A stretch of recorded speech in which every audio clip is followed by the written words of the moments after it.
তো হে দোস্ত, welcome to my news channel Mamudul Ali. তো মই এই ব্লগটো একটা বিশেষ কাৰণত বনাইছোঁ। আমাৰ সকলোৱে মৰমৰ জুবিন দা মৰি গ'ল।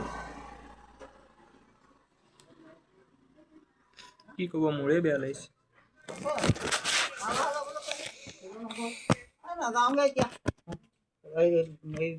ভুজিয়াটো দিয়া কালি লোৱা কোনটো বিকেনিয়া আছা না বিকাজি?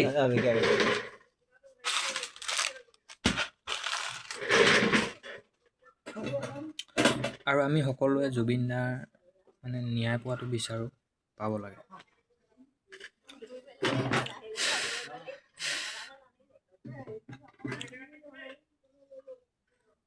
আমাৰ অসমৰ একমাত্ৰ গায়ক আছিলে জুবিন দা। তেওঁৰ নিচিনা মানুহ আৰু জন্ম নহয়ও এই পৃথিৱীত। তো আপোনালোকে সকলোৱে জুবিন দাৰ ন্যায় পোৱাটো বিচাৰে নে নোপোৱাটো বিচাৰে মোক কমেণ্ট কৰি জনাবলৈ নাপাহৰিব।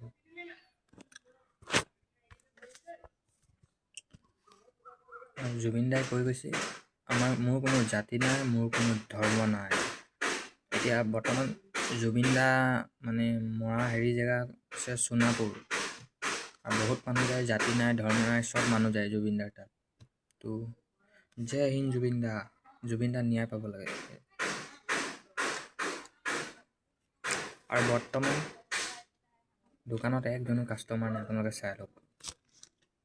দেখিছেনে, একজনো কাষ্টমাৰ নাই, অকল ময়ে বহি আছোঁ বৰ্তমান এতিয়া। আৰু আমাৰ যোনটো ৰাস্তাটো শিলগুটি পাৰি মেলি থৈ দিছে, ৰাস্তাটো বনিব। তো আপোনালোকে চাই লওক।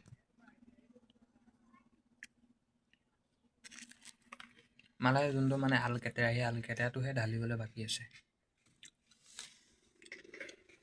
বহুত পুৰণা ৰাস্তাটো বনক, চবৰে ভাল হ'ব। ৰাস্তা পদূলি বেয়া থাকিলে বহুত বেয়া হয়। তো আজিৰ ব্লগটো ইমানটোৱে। যদিহে চাই ভাল লাগে, লাইক কমেণ্ট ছাবস্ক্ৰাইব কৰিব। জয় হিন্দ, জয় ভাৰত।